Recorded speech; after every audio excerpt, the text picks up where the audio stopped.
Hi Mari, how are your real estate clients doing in these days? Hey Rafi, good question. One thing kept my clients really busy over the last weeks: cash collection. Lockdown is over. Nevertheless, I believe the topic will not disappear, and the insecurity about long-term impact is still here. Do you have such discussions also in your half-year audit meetings? Yes, of course we have, and our feeling is actually the same.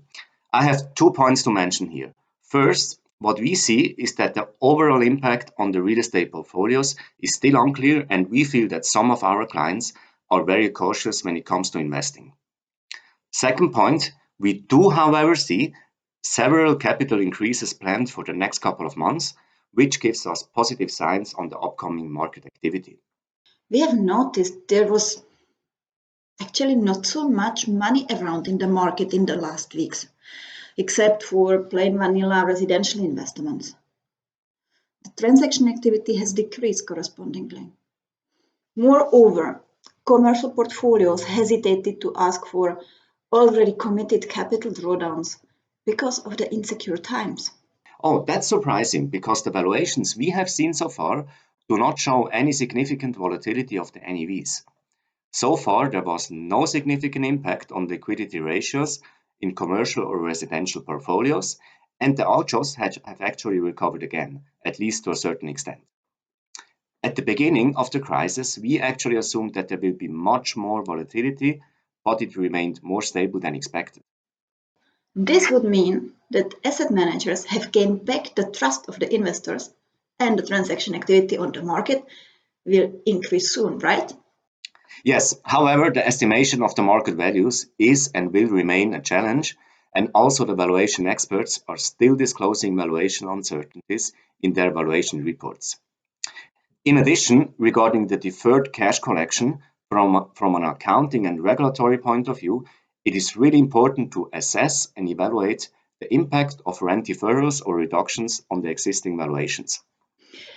Yes, there is a clear need for sensitivity analysis in order to gain back the trust as fast as possible.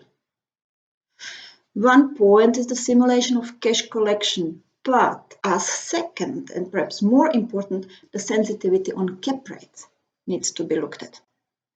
We need to differentiate here. For residential uses, cap rate will not increase, whereas for retail and other commercial uses, we will experience a shift in these cap rates. This needs to be properly reflected. Completely agree with you, Marie. In order to give more comfort to the investors, the asset managers need to prepare the worst case scenario and show that the distribution yields are not significantly impacted. How do you think would this worst case scenario look like?